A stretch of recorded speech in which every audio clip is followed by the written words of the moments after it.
into my chair. Hello, good morning. Welcome. This is our Heart Healthy Nutrition class. My name is Melissa. I'm Health Res registered dietitian and personal trainer. Welcome. Let me get all the way onto my chair. Usually I stand. I felt like sitting today. So, let me know if you have any questions or comments in the little chat section of this video, whether you're watching live or the recorded version later on, here on our Facebook page, or perhaps on our YouTube channel. Love questions and comments, so just let me know. Our topic today is oil. That's what we're going to talk about. That's what I've got show and tell for today. So let's get started. We have so many options these days when it comes to choosing which type of oil to use for cooking or baking or drizzling. Some are well known, like olive oil, and some are less familiar, like avocado oil. Before we discuss the pros and cons of each individual oil, let's talk about one important thing that relates to all oils: smoke point.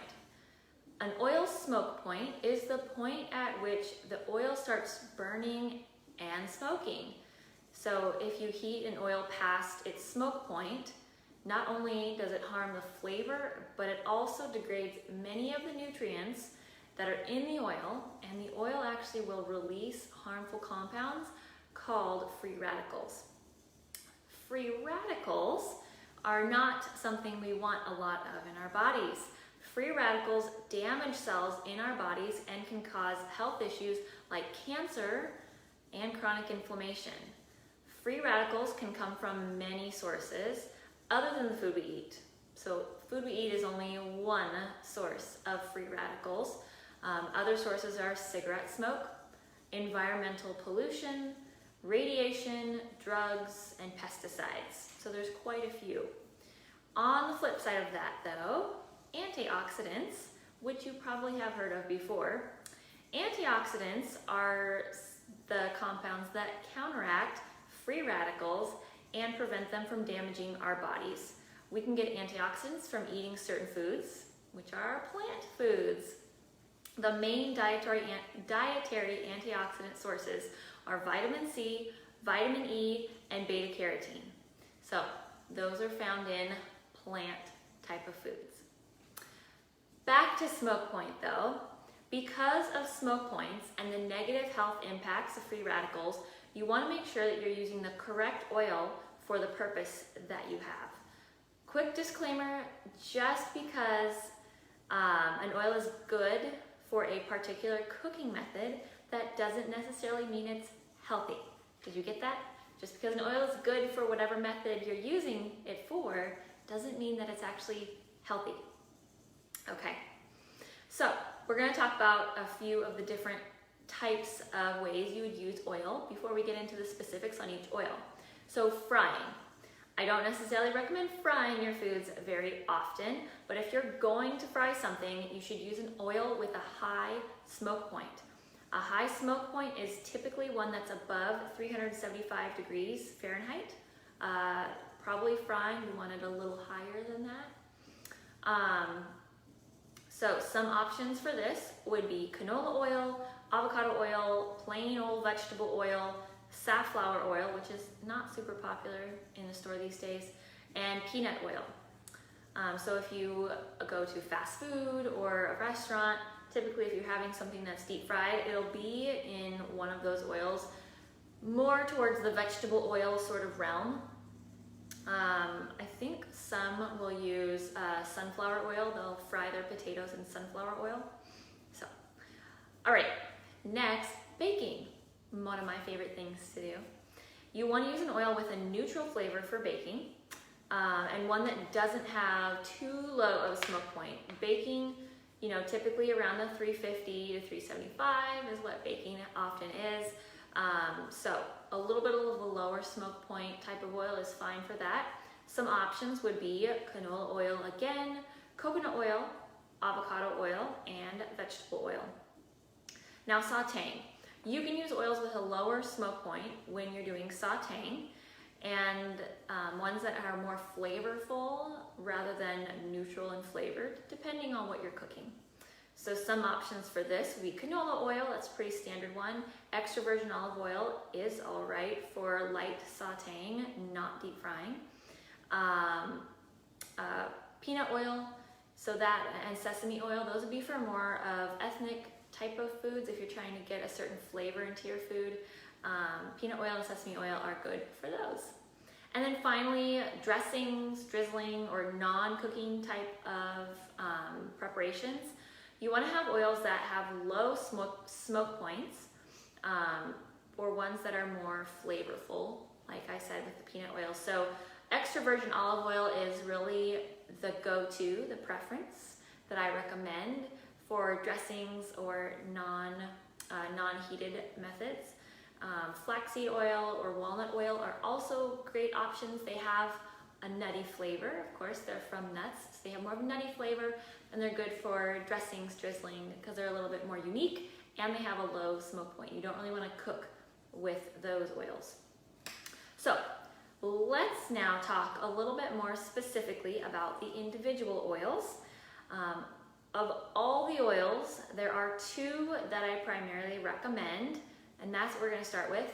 I will say a quick disclaimer, I'm not talking about every single type of oil that exists in the world. There is too many of those. So we're just going with some of the more typical ones you may see when you're cooking at the store or in food ingredient lists. So the two that I specifically recommend would be your extra virgin olive oil and avocado oil. So we're gonna first talk about the extra virgin olive oil.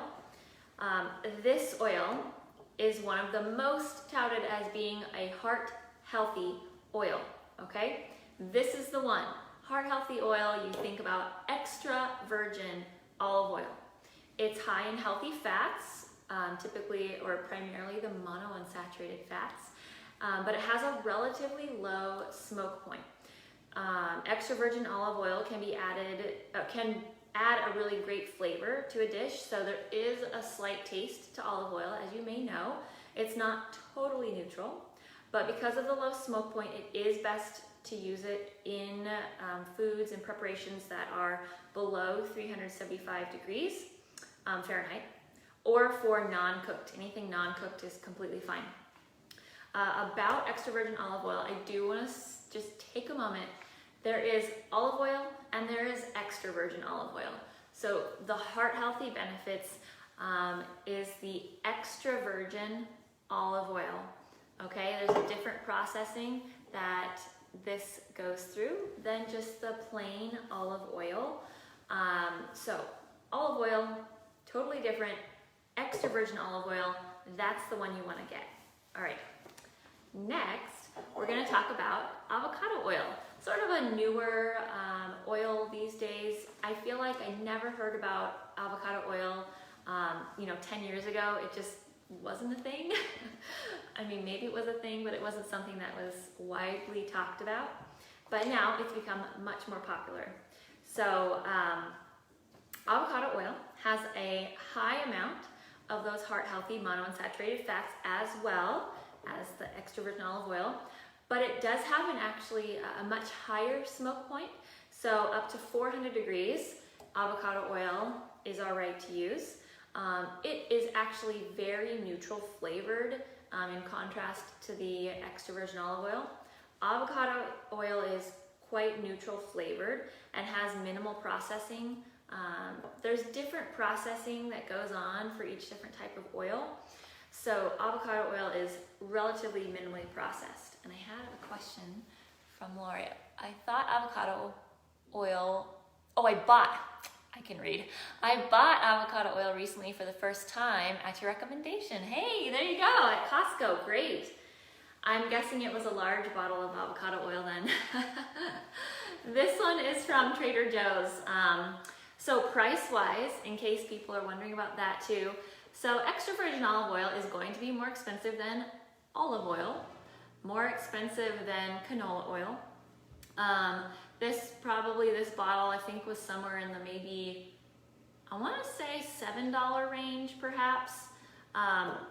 avocado oil tends to be a little bit pricier, but it does depend on what type of extra virgin olive oil you're buying. There are some very expensive ones. This bottle I think was $8 to $9 at Trader Joe's. I want to say it was like $8.99 maybe. So on the little bit more expensive side, but it is worth it because of the health differences. I think there was something else I was going to say. Oh, so someone asked me about, last time I talked about oils months and months ago, someone actually asked me about the processing of oils. You know, you'll see cold pressed or something like that on the bottle, and it's just referring to the method of processing. So sometimes they use more of a chemical process to get the oil out of foods. And then others are a press. They actually mechanically press stuff, and that tends to be a little bit more healthy. Okay. All right. Next, we are going to talk about canola oil. That's what I've got right here. This is made from a plant called rapeseed, and it is low in saturated fat, which is good. These oils are low in saturated fat too. Canola oil is low in saturated fat as well. It has a high smoke point, around 400 degrees Fahrenheit, due to chemical processing, which I just talked about, which some people don't prefer. Canola oil tends to be chemically processed, whereas these can be more mechanically processed. A lot of fried foods are often fried in canola oil when you go out to eat, restaurants, that sort of thing. The next is peanut and sesame oils. I have these kind of grouped together. They both have a more unique flavor, as I mentioned previously, and they do have relatively high smoke points. So they're likely not oils that you're going to be using on an everyday basis because of their flavors. They're quite unique, but they're fine to use every so often to add interest to sauteed dishes, things like that. If you're making a stir fry or something, a peanut or a sesame oil might be a nice choice. The next, I don't have an example for this one either, but walnut and flaxseed oils. Those are more popular in stores these days. I'll see them around here and there. These oils, as I mentioned again, they do have a unique flavor because of what they're made from, but they're not good for cooking. So walnut and flaxseed oils have low smoke points, like I mentioned, and they should be used for drizzling or other types of non-cooking preparations, dressings, that sort of thing. Next, what I do have is coconut oil. This one has become so popular in recent years. You know, the cure-all for everything. Put it in your coffee, it'll make you lose weight magically, that sort of thing. In reality, it's not the miracle cure for everything. Unlike other plant oils, so any of these, coconut oil contains a very high amount of saturated fat. It's one of the tropical oils, and those contain saturated fat primarily. Now the type of saturated fat is a medium chain triglyceride, which is different than the type of saturated fat that's in animal foods. So the body does process it slightly differently. But the bottom line is that coconut oil can raise your bad cholesterol, the LDL, and but it can also raise your good cholesterol too. Different people react differently to it, but it can raise your bad cholesterol. That's kind of the bottom line. So I don't necessarily recommend using it as an everyday cooking oil. It does add nice flavor to things sometimes. So not every day, once in a while will be fine. Next, we're talking about vegetable oil. This oil is similar to canola oil in that it is chemically processed and has a high smoke point, a very high smoke point, up to 450 degrees Fahrenheit or so. The term vegetable oil can refer to an oil that comes from plant sources just in general. So typical vegetable oils are often blends, usually of canola, corn, soybeans, safflower, palm, and sunflower oils. There's a lot of oils that can go into a vegetable oil. Manufacturers can put any combination of plant oils in a vegetable oil, which isn't necessarily a good thing for the health of consumers, right? So I typically don't recommend vegetable oil. I'd rather have you use a canola oil than a plain vegetable oil because we don't really know what all could be in it. Two more oils to talk about. This one, sunflower oil. This oil is high in vitamin E, which as I mentioned before is an antioxidant, but it also contains a lot of omega-6 fatty acids. We do need some omega-6 fatty acids. They are healthy, but too much can be inflammatory to the body, especially if we're not getting enough omega-3 fatty acids. So having more omega-6 fatty acids than omega-3 fatty acids in their body is not ideal. That can cause inflammation. Moderation is important with sunflower oil. That's what I'm trying to get at. I don't recommend it as a go-to oil. Once in a while, fine. But because it's so high in the omega-6, which we usually get plenty of anyways, I don't recommend using this as an everyday oil. Some fast food restaurants use sunflower oil to fry their French fries, other things, and it's meant to sound as something healthy, but it's not necessarily great for us. Lori said something else. Do you refrigerate any of your oils to store them? I do not. I don't refrigerate my oils. That is an excellent question, actually, and I should do a little bit more research on this before I teach again about oils.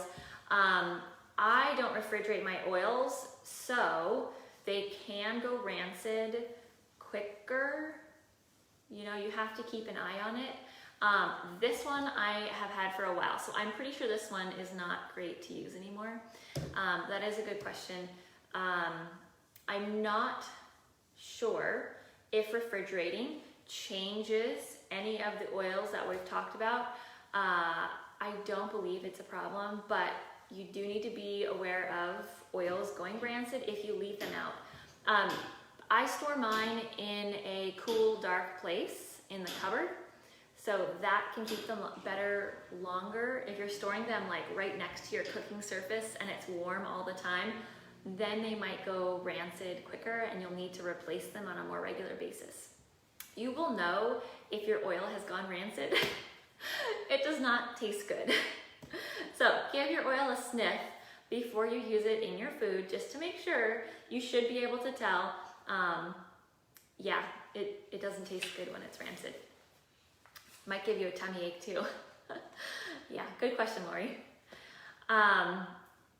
So actually, along with that, you'll notice that all of these are all liquids, but the coconut oil is solid.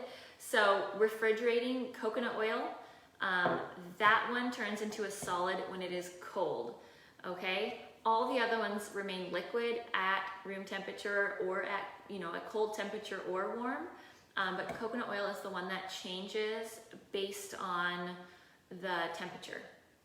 And I believe that possibly is related to the saturated fat content, perhaps.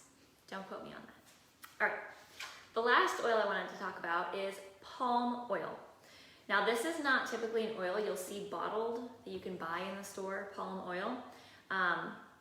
It's another one of those tropical oils like coconut oil. Palm oil is from a plant, but it is a tropical plant like the coconut oil. It is high in saturated fat, which is not good for our heart health and should be avoided if possible. I'd rather have you eat coconut oil than palm oil, quite frankly. It's usually an ingredient that's in other foods. So I don't think I have any foods that contain palm oil, but it is pretty common in a lot of our packaged foods. Peanut butter, so if you have like a no-stir peanut butter, you might want to check the label to see if it has palm oil added to it. In general, peanut butter, almond butter, any kind of nut or seed butter, you just want the ingredients to be whatever nut or seed that it's supposed to be, and perhaps salt. And really that's the only ingredients it needs. Often they'll have sugar added for one, but also palm oil, that's what they'll add to make it creamy, no stir. But it's not really good for our health to be eating a bunch of palm oil. Other things like baked goods, snacks, that sort of thing, those will have palm oil in them as well often. It will be in the ingredient list, so just read your ingredient list, and it usually contributes to whatever food having saturated fat content. All right, so we've talked about all of our oils now. As I conclude our discussion about oils, I do want to take a moment to say that it's best to limit oil intake in general. I don't recommend that you're eating oil at every meal, not even every day necessarily. Oils are very calorie dense, meaning that there are a lot of calories packed into very small amounts of food. So they're not ideal for weight loss or weight management or for our overall health. To illustrate this, I've got a little picture. I think you might be able to read that. It's going to be a little bit small, but hopefully you can read that. Let me see. Hopefully you can do that. Okay. So to illustrate what I'm talking about, this is an infographic on calorie density. So the white images that you see, those are stomachs, our stomachs in our body. And each one is filled with 500 calories of a different food. You'll notice the stomach with the fruits and veggies is completely full, that's over here, completely full on 500 calories. Full stomach, fruits and vegetables. That's because those foods are not calorie dense. So they have large amount of volume for a small amount of calories. That's the opposite of oil, okay? With each progressing image, so each one, the stomach is less full from each food type, all the way down to oil. So all the way over here, this is the oil stomach. Like I said, oil is very calorie dense, so it doesn't take very much of it to make up that 500 calories. Your stomach won't feel full on 500 calories of oil, which can lead to eating way more calories than your body needs in order to have a full feeling stomach. So 500 calories of oil is like 4 tablespoons maybe of oil, about 4 tablespoons of oil, which is a quarter cup. That right there is 500 calories. 1 tablespoon of oil, pretty much all the oils are about the same, around 120 calories per tablespoon, which is not very much. And if you're not measuring the oil that you use when you cook, you maybe want to start, because a drizzle may be a lot more than you actually think it is. Okay. Hopefully all of that made sense. So what I'm trying to say in general is that you need to keep your oil intake low, especially if you're trying to manage your weight, which isn't everybody, and to keep your overall health as best as you can. That was it. That was the end. Hopefully you learned something today. I like talking about oils. It's a great topic. Let me know if you have any more questions or any comments. Thanks to Lori for all the questions and comments today. I will be back next week with a whole nother class. We're doing Carb Smart next week. So hopefully I will see you then. And have a happy Wednesday, everybody. Bye.